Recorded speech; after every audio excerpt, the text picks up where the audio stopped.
we go. What's going on, guys? Angel Telemontes here with Click Leads Local, and we're at the Pinnacle Insurance Studio with Troy Thompson and Matt Ashworth. Troy, with the intro. Oh, super excited today to interview Matt Ashworth. I saw him at a MAR event a few weeks ago, and he was just dropping so many bombs, so much knowledge when it came to real estate, technology, everything else. I just had him have him on the podcast. He's also right down the road from us. We're in Coon Rapids. He's in Coon Rapids. And before we got rolling here, he was dropping some more bombs about some new things that are coming down the pike with Matt Ashworth. He was with Ashworth Real Estate. Things have changed slightly now. But Matt, do you mind kind of telling us a little bit about some of the new things happening with your business? Yeah, for sure, Troy. Thanks a lot. We've been approached. We had been approached probably a few months ago now by Realty Group, which is one of the largest independents in the state of Minnesota, fastest growing company in the state of Minnesota right now by agent, by count, and by volume. So really proud to be where we're at. They've approached us several times over the years, and the timing just seemed right this time. And so I've joined the leadership team over there, and we've moved the whole brokerage. We just merged it right in with Realty Group. And so, we took the baby that we built, and we found a company that was a really, really great match for us. And so I've moved the team, and so now my brokerage is functioning as a team. So we're the Ashworth team at Realty Group. Awesome. Yeah, it's a good bit. And your team is excited about the move as well? Oh, they love it. What we kind of found, and I don't want to brag up my company too much, but what we found is that as a small brokerage, it's just tight. All the money is tight, and if you hire staff, it's just hard to make things work. And so as much as we were able to offer, I could come here at Realty Group, and as a broker, I'm actually, my team is generating more revenue for me, and my team is making more money themselves. So it's a really great setup, and then Realty Group just offers so much more in terms of education and technology. We're really at the front end of a lot of things. So they're known, they're known for a 100% commission model. Agents keep 100%, and that's got us pigeonholed a little bit like a discount broker. So we don't lead with that anymore because the truth is we're far from that. Wow. Yeah. That's cool. Yeah. So I'm happy to be there. Really excited about the opportunities that it gives us. So. Good deal. That is exciting. Yeah, and it's cool. You are part of the leadership team there. What specifically are you doing over there different than what you did, with Ashworth Real Estate? Yeah. So kind of one of the nice things is, as a real estate broker, I'm an entrepreneur, and so I just love to dive in, and I love to solve problems, and I just love all that. And a lot of business ownership and brokerage ownership is paperwork. A lot of it's just back-end, administrative, staffing, taxes, just the whole thing. And so just shedding all the hours I spent managing a couple of offices and all of that, even the stuff for the agents and the accounting now is off my plate. So me and Jean Braun, my team leader as well, she and I just find ourselves with a lot more time. So what I'm doing over there, I'm the director of broker services, and what we do is we support our agents. And so we run a broker services line. Anytime an agent needs help from a broker, we find broker responsiveness to be something that agents really struggle with.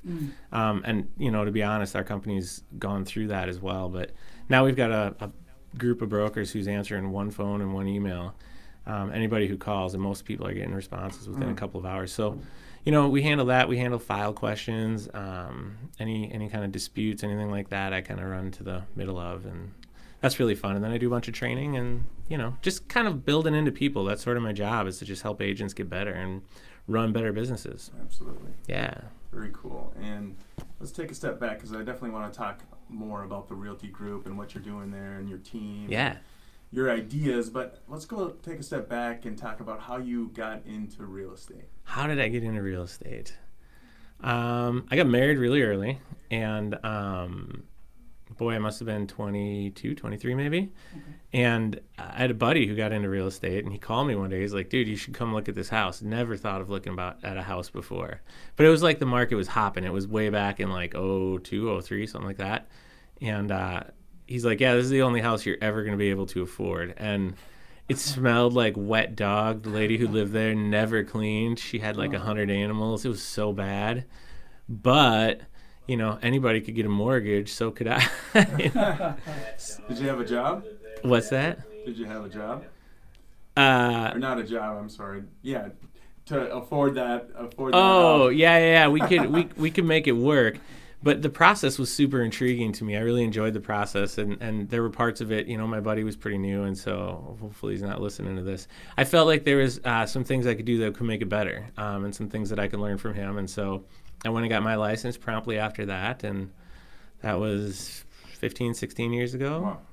Yeah. So look back, and you've seen a lot of ups and downs in the market. And, oh, yeah. We have this shift coming up now, whatever that means. I mean, I'm not the expert in shifts, but what can you tell me about the state of the real estate market right now? We're starting to see some of the leading indicators, some of the stuff that we look out to try to understand what the market is going to look like. When we hear about it in the news, it's usually sold and closed property and kind of the downshift there. But those are lagging indicators, of course, because that's already happened. It's historical.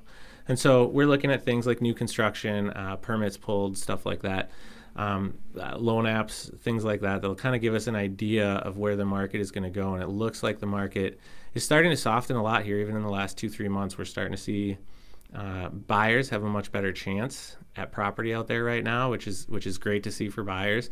Sellers are still selling houses pretty well, but we're starting to see the market shift, and we expect.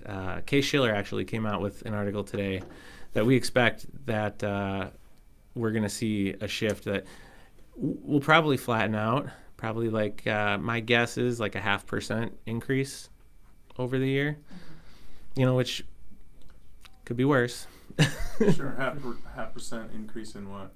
Oh, in value. Sorry. Okay. Year over year. So, one of the things that's really working against us too is rising interest rates. Mm-hmm. The buying power that a buyer has just isn't what it used to be, and as the rates continue to go up, that same dollar is going to buy less and less house. There's less and less people qualified to buy that house too. That's right. That's right. Okay. So you think right now there's less more sellers or less buyers for the amount of transactions that are happening? Meaning you said houses are moving, or it's a little bit easier for buyers now. Is that because more sellers are selling homes, or more buyers are dropping out of the market? Yeah, I would say it's a little bit of both. Okay. It's a little bit of both. People, people who are homeowners tend to not show a lot of interest in selling this time of year. A lot of people who are homeowners, they want to have their house available, and they don't want to be kicked out during the Christmas season and during the holidays and Thanksgiving and New Year's. So, we see less sellers, but we also see a lot less buyers too. So, with that being said, for our people considering selling homes out there, is this a good time to potentially sell your home? It's a super interesting question. Historically, we've kind of said maybe, right? Things tend to be a little slower right now, but what we do see with buyers that are out there is that they're serious. There aren't as many tire kickers and people wasting your time. So the showings that we do get, we're getting less showings per sale, but the showings that we do get are far more likely to generate offers. Okay. So the answer is maybe. Probably, though, what we're seeing right now, we're still seeing multiple offers from buyers, and I think as long as the house is ready to go and priced right and I think marketed well, it should sell just fine even in this season. So, what are some tips on ways to market your house well? Well, we're really big about buyer pool. We're really big about technology getting out there. It used to be like 81% of people started their home search online. That number is pushing up, into the mid-90s. So everybody's online. Everybody's online. But what's really interesting is as we dive into technologies and we dive into lead generation sources like a Zillow or a Realtor.com, some of those that we might buy into, what we're seeing is we're reporting 50 million unique visitors to these sites every year, but we're closing 5 million transactions. 5.5. 10%. So what we're seeing is there's just so much more interest at the top of kind of that buyer funnel, and what we're finding is that model has changed, and I think I spoke a little bit about it, but what's really interesting is the model has changed where buyers are starting to sort of be seen and known and become interested in the process. So their buying cycle has gone from 3 to 4 months down, it's gone all the way back to 18 months, sometimes as far as 2 years. And so technology and finding people and bringing them in is really an important part of that. So the buying cycle is up to 2 years because they're utilizing technology and looking at homes for so long that when they finally do find the one they like, they're really close to wanting to buy it? Is that? Yeah, a little bit. Like, there's just so much. So they have an aspirational phase, and part of that's just because there's so much out there, right? Somebody says, "Hey, I'm buying a house." That might make you interested. Like, I wonder if I could buy a house, and check that out a little bit. Or the neighbor's house goes up for sale, and that interests you, or something like that that has made you think, "Oh, that might be interesting." Or maybe there's home valuation tools online, and so you want to go to a website like ours and find out how What's much your your house website? is worth. Our house is realtygroupmn, like Minnesota.com, realtygroupmn.com. Cool. Awesome. So we have some live viewers as well. Joe Clemens says, "Attaboy, Matt." Hey, guy.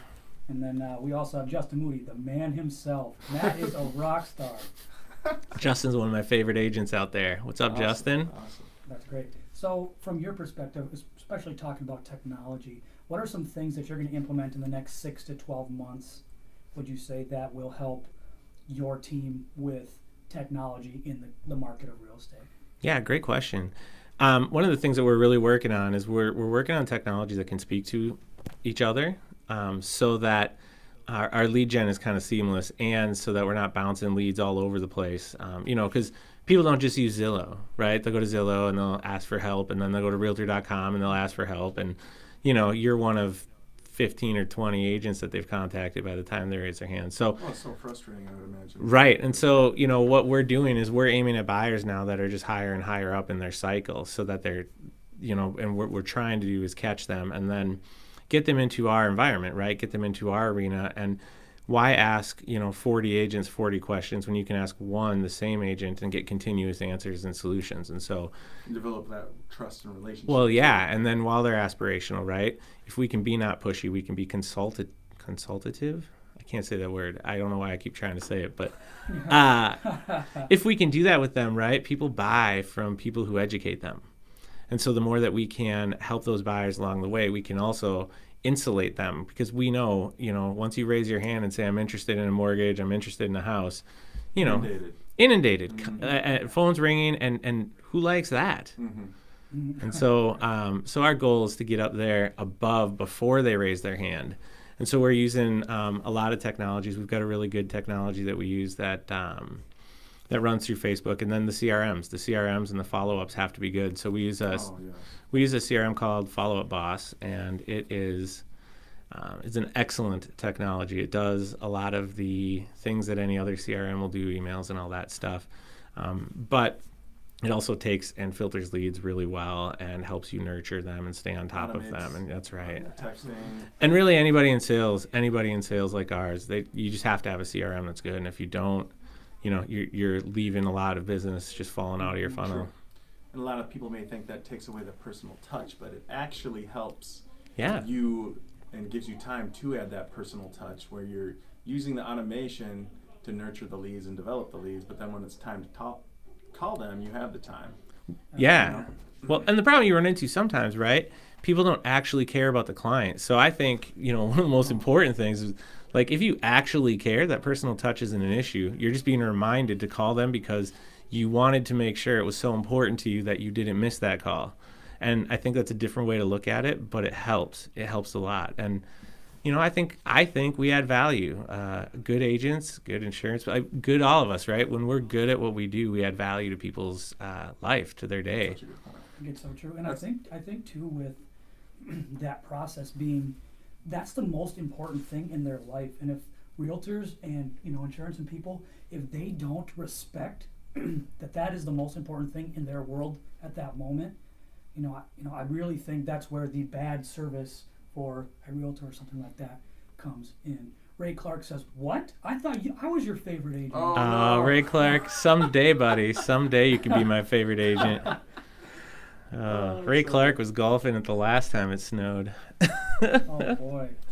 But your idea, Matt, is very similar to what we want to do in insurance too, is get in front of a bunch of renters and sell them renters insurance. Not just for the premium. I mean, no insurance agent likes renters because they only make $20 a year off these people. But That's right. it's to help create a funnel and then help them get into the real estate market, so I can eventually refer to realtors and or mortgage people, where you're kind of coming at it from a consultative thing where they may not even fully understand what I'm trying to do, but all of a sudden I'm talking more about selling homes and getting a mortgage and what that process is like. Right.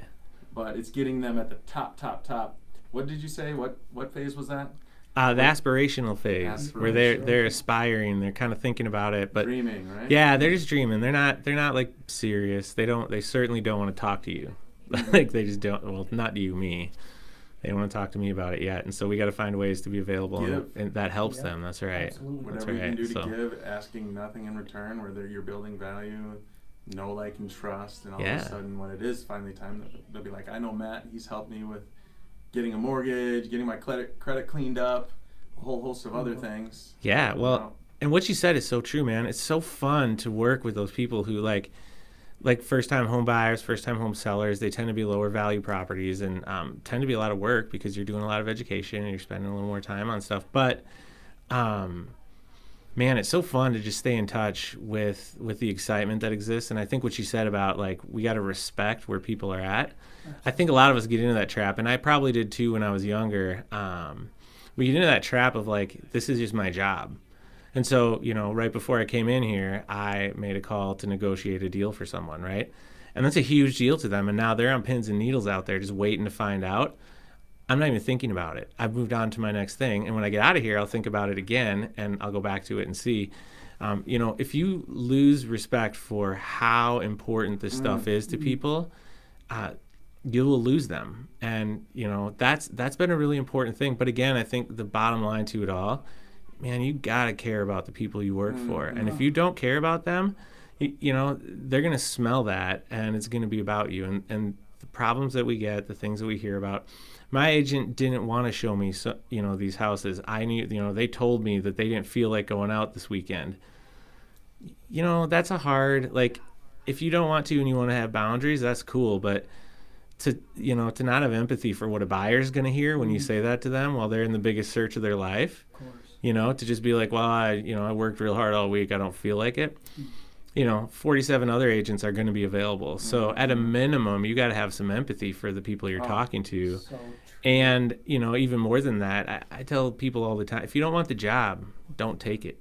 So true. That's it. If you don't want to do the job, it's okay. You don't have to do the job. Just don't take it. So, when agents work with clients that are out in Timbuktu, super far away from them, and then they complain about showings, I say, well, you knew what you're getting into, you knew what right? That's right. And you wanted it at the time, and you were willing to do it then. You better be willing to do it now. And with a smile on your face, thankfully, because, man, enthusiasm. What a blessing for people to choose us. What a blessing for us. And I just think it's great when people decide to put their trust in us. And sometimes people don't even think it through, but we do. Man. Yeah, we do. Let me underhand pitch one to you. What drives you? Oh, what drives me? What drives you? So I know that we talked about, how grateful you are for people and empathetic you are towards your potential clients. What puts you in a state to be like that? I'm going to derail you a little bit then, right? So I'm a big Christian guy, and I got a reason to wake up every day, and I love it. I just love it. And man, I used to come from like a negative place, if you can believe it. Most people who know me now can't believe it. But I used to be like that sarcastic guy who sat in the back of a room and made friends with people by being like, oh, this guy kind of sucks, doesn't he? Like, whatever it is, right? Like, I'm not a joiner. I'm not the nerd who's like going to just get into the speaker. And, but yeah, I've just found that, like, God cares for people and loves us so much, and he cares for me and loves me. And so, like, for me, one of my goals and what drives me is to love people the way that he does. And so I know that sounds kind of churchy, and I'm not very churchy. People who know me know that for sure. But I do think, like, again, it comes down to caring. Like, I want what's best for my clients, and I want to be good enough so that my clients get what's best when they get me. And that's important too. And as long as I know that, like, hey, I'm pretty good at what I do, and I'm not the best. And there's lots of people who are also very good at what I do. But if people hire me, I feel like they made a good choice, and I'm gonna be worth it for them. So I like that. That helps me sleep at night. That's so Yeah, awesome. yeah. Kim Madden, by the way, says Matt Ashworth is great. So glad he's at Realty Group. Love his positivity. All caps. What up, Kim? Like she does. Yeah, Great video, by the way, Cam. Yeah, Did you no see that kidding. one Wasn't she that put out today? great? That was great. Yeah, she's making moves. She's making moves. I love It's it. growing. Yeah, it's great stuff. What, were you gonna say anything else about Cam? No, I'm not gonna say one more thing about Kim. She was my boxing coach too. Was so, she? Yeah, Oh man, she's a good. badass. Good thing I didn't say any more things about Kim. We love you, Kim. I got a slogan for you that I got off your website. Okay. Aggressive, representation, integrity, finally. Yeah. Do you mind unpacking that a little bit for us? Well, I think like we're in an industry where people expect us, to be one of two styles. The negotiating hard guy, right? I won't swear on your podcast, but right, the negotiating like guru who's gonna come in and like beat you up and gonna like yell at you, swear at you, tell you how your house is not good and that's why you should take our terrible offer, and so that's one kind of way of thinking. That's really aggressive. It's a really aggressive style, but it misses some representation because that's not necessarily what's best for a client. To sour a deal with personality just doesn't make any sense. The other agent though that people are afraid of is that agent who's just silky, just super sweet, just wants to get the deal done, just wants to avoid conflict no matter what. And that's a dangerous agent too. It's an agent who has room for improvement, because we've got a job that's to be aggressive when necessary, but to always represent our client's interests. So like, if I got a problem with another agent, it's got nothing to do with this transaction, and it can't. It's because I represent my client, and so if that client wants the house, you're going to do the best. And I'm going to be the sweetest guy I can. That's right. So, and fortunately, I get along with most people. That helps too. But that's part of great representation, I think. Reputation. When you hire me, you hire my reputation. You hire my knowledge. You hire my experience. You don't just hire me. Well, you can see there's just a ton of realtors on the podcast saying hi to you. Yeah, saying good things about you. Yeah, so, I got good people. I know good people. That's what I was thinking. Although they're not usually very nice to me. So they've been pretty gentle. I appreciate that. Wow. So man, we've got over a lot of stuff. Any things you want us to hit on, Matt? I didn't think that one through all the way. No, I think probably, well, there's a couple things, right? One, just get out there and be positive, man. Think the best of people. That stuff comes back to you, and I'm not a karma guy or any of that. I just think generally, if you think good about people, if you can just think good about people and just assume good about people, and you're going to get burned occasionally that way, right? But you're going to love your life on the way so much more. So I'm a big fan of positivity. I'm a big fan of getting along. I'm a big fan of like, we don't need to push each other's buttons. We do that just in life. So the most that we can, we always want to do the best and be the best. But if we can do that with some integrity, if we can do that, not only being truth tellers, but truth tellers in a good way too, to people who maybe need to hear that when it's hard. And the other thing, this is really important, and I've been thinking about doing this because we record all our live trainings over at Realty Group. I don't think the bosses will let me do it, but I just have a little PSA that I just have to say as long as people are listening to me. Absolutely. Yeah, listen, the left lane is for freaking driving, okay? Just get out of the left lane unless you're passing somebody. Just get right. You're making us all crazy. Is that your new slogan? Can you imagine if people would just do this well? If people would do this well, the world would be a happier place by like at least 2%. Like everyone would just be 2% happier if people would just get out of the way. All the other driving jerkiness you can still have, just that. How about zipper merge? Oh, the zipper merge, right? That's a really hard one for Minnesota. We hate it. We're so passive aggressive. We I don't know. what to do. So they enforced that lane thing really hard in Europe. I went out to Europe a couple of years ago, and I'm driving in the wrong lane, the wrong side of the car, right? Because I'm in England. The right Excuse for me. that. For them, For them, it's right, but and of course they got nothing but roundabouts, right? So you ever try diving into a roundabout, going the opposite direction? I think European Super vacation. crazy. Oh, it was crazy. But they enforced that lane thing so much, and I'm really big about it. I'm really big about just only be in that left lane if you're passing somebody. Otherwise, just stay out of the way. It's not a big deal. But is it the opposite in Europe? yeah, right. So it's the opposite in Europe, but I wasn't doing that because I was like, I'm you're all brain on deck when you're trying to drive in England. Right. You just and because I needed an automatic, they don't do automatics there really. So like the first automatic they had was this big old BMW, but everybody drives tiny cars, so all the lanes are way smaller. And you're not even used to looking at the lines on the road, man. Like it's crazy.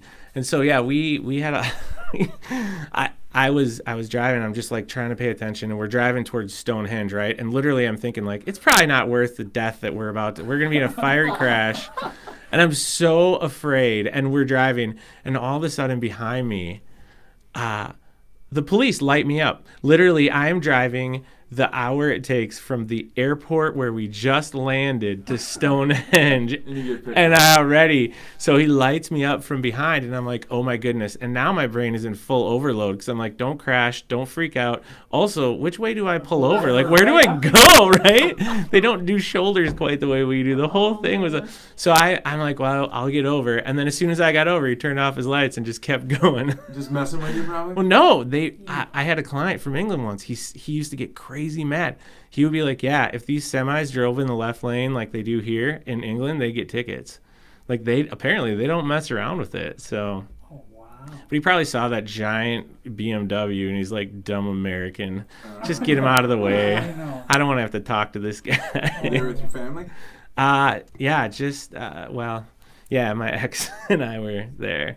But it was good. It was really fun. We did England for a long time. We were there for New Year's a few years back, and then we went up into Northern Ireland and spent a few days in Northern Ireland. Just gorgeous country. Drink some beer? And then and then we went up to Scotland, and we went up into the Scottish Highlands and spent a few days up there. So it was really a lot of sheep in the UK.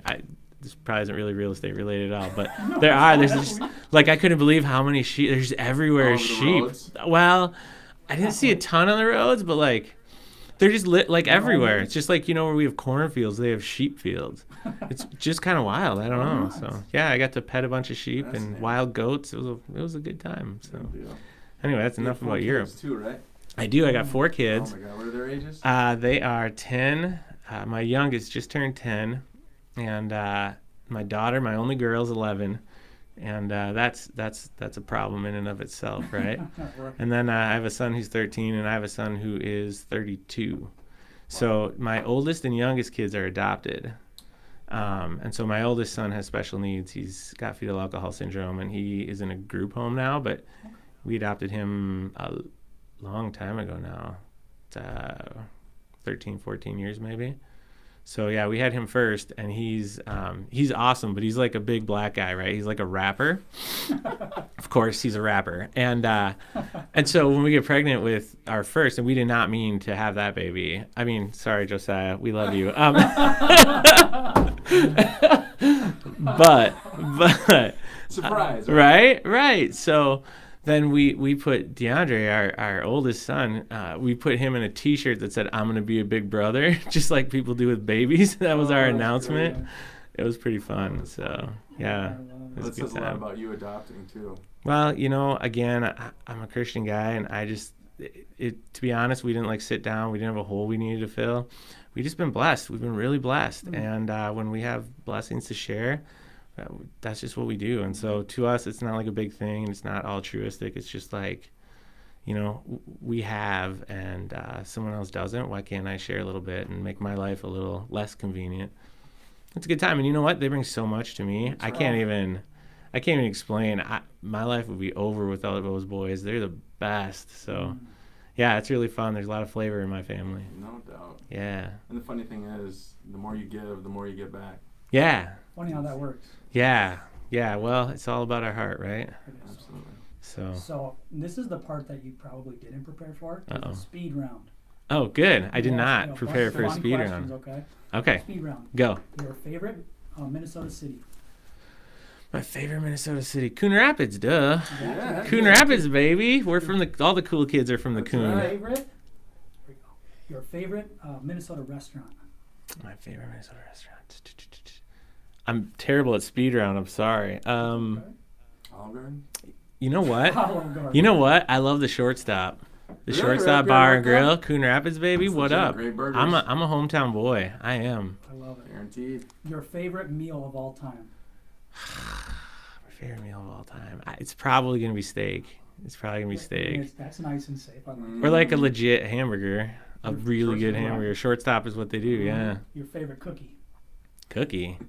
Probably like chocolate chunk. I like a little butterscotch in there. Well, you can do that too. Your favorite cereal? My favorite cereal's gotta be Fruity Pebbles, I think. It just sticks to everything, so you gotta like take it down. And then drink But the milk. the milk though, Fruity Pebbles milk, there's nothing bad. They should sell that. Gross. They should. In fact, I'm gonna do that. Can you turn this off? Can you That's a good rewind? idea. Yeah, that's my idea. Don't steal that idea. That's a good one. I love it. Your favorite TV show of all time? Oh, my favorite TV show. Shoot. I was a big fan of House. I don't know. I love all that stuff. I like futuristic views of things. I'm trying to think of shows. I haven't been in front of a TV. New Amsterdam. My wife. Oh, loves yeah? that. I watched it last night. Made me tear up a little bit. Did it? Yeah, that's what I'm looking for. I'm looking for a good cry. That's coming up here. In a second. I'm just enjoying. This Is Us. You ever watch that? Well, once. Only one time. Oh, that'll make you cry. But I'm a single guy now, so I don't. Yeah, I'm good. What's up? Let's go. Speed round. Next. Question. Favorite celebrity? Oh, my favorite celebrity. You know what? Right now, I'm a really big Adam Thielen fan. I love Adam Thielen. yeah. I also love Harry the Hitman. Okay. Those Vikings, Stephon Diggs, some of those guys that just They're hard. they're man. great, man. They're great, and they have heart. That's exactly right. Mhm. And it's fun to watch somebody go out and just be brilliant at what they do and just quietly collect, just kind of quietly stack up just a Yeah. great career. Yeah. It's awesome. So. Stacking up a career year for him, probably. Thielen? Mr. Thielen. Oh yeah, and Thielen's a man. walk-on, right? So that's pretty What a great great. story, Minnesota boy. Yeah. But Diggs is just right up there with him as the heart of those two Oh. and how they They're- have each other's back all the time. Step brothers, right? Mhm. Yeah, they're amazing. They're really amazing. Your favorite music genre? This is gonna be a little funny. People, so I maybe shouldn't say this right here. So like again, I'm a church guy, so I like some praise and worship. But the truth is, I love good rock music, and what I really love, I love me some Eminem. I love Eminem. Ooh. NF right now. I'm really into Kill shot. NF. Oh, Yeah. NF. Yeah, Great so as no, well. I like a little rap in there. I like a little, so I don't do the kind of thug gangster rap so much, but I'll mix a little rock, and then I always go back to my old school, like early 2000s, late 90s. That's kind There we of, go. yeah. So Awesome. I love it, love it. Your favorite one-hit wonder? I was gonna say the name of an agent that's no longer working, but I won't do that. That would have been good. Wow. I won't do that because I love everybody. Yeah, that's I right. love We everybody. I'm sure he's doing really well out there. Probably not watching this anymore, but anyway, sorry. Well, I guess we'll skip that. Your favorite car that you ever had? My favorite car, my first car that I ever had. My first car, I bought it for $550, right? My dad had that old school negotiating style. It was $750, and we got it for $550. There you go. Yeah, you couldn't buy like the seat in a car for $550 today. But it was an AMC Spirit. It was a hatchback, all metal. AMC made like all the metal Jeeps in, I think, like Vietnam, or not Vietnam, Korea. And so, yeah, AMC, like just big metal beast of a car, but it had a straight six engine and it could go. It was just the dumbest little car for a high school kid to have, but it was the best.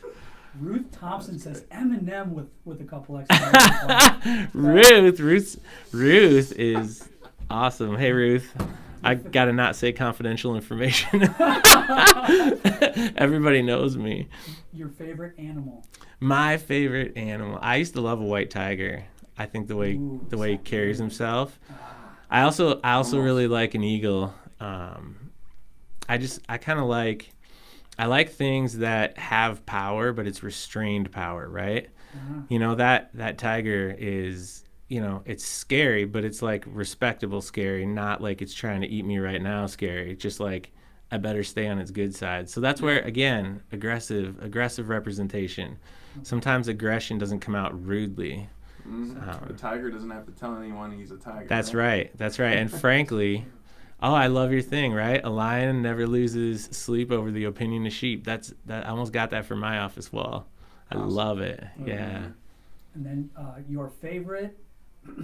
Where's my? I forgot we're doing this. I'm really bad at speed round. I'm Oh, you're sorry. doing great. No, you're doing great. The last one is your favorite hobby. Okay. That's a good one. You know, I love to play racquetball, and I got away from the gym for probably like 6 months last year, and I just joined again because I'm looking. So if any of you guys live near like Coon Rapids or Fridley and you're lifetime members, come play racquetball with me. I used to be intermediate, which was not good but not horrible, and so probably now I'm just back to horrible. But it's so fun. It's such good exercise. It's such a dorky like sport. It doesn't look hard, but I got my butt kicked by one of my clients. Oh yeah, if you don't know what it's John Zibikowski. He's well, there's a lot of starting and he's 20 stopping and years older than me. sprinting. Oh, yeah. I played with a 7-year-old dude, man, and he was like killing me. They know the angles. And It's just, awful. It's over. Although, you're running 2-3 times more right? than them. And To be fair though, he walked out of that court. He beat me, but he was bloody. He had okay. blood on his knees, on his elbows. He didn't stand up real well. That 70-year-old man, I showed him. I'm a bad person. I'm sorry. Matt, where can we find more about you? Where can you find more about me? You know what? My website's completely not updated. I'm the worst sales guy there is. Yeah, so I mean, you can go to my website and you'll see some stuff. It's ashworthre.com or mattashworth.com. I think still points there. Something called Google. You put Matt Ashworth Real Estate. I don't know if you should do that. I haven't scraped the internet for a while. So. Are you updated on the Realty group too, though? Yeah, we're updated. We're on Realty Group over there, and we're kicking over there. So, rock and roll. Yeah, and I'm on Facebook. People can find me on Facebook if you want. Just like if you try to add me and you don't say in your profile that you're a real estate agent, and I don't know you, then I probably won't add you because there's a lot of people, and I every once in a while get somebody that like creates spam, and then they have mutual friends, right? So they're friends with all my other spam. Trying to see right, they're screwing with me. I hate it. So I've gotten a little more careful about that lately.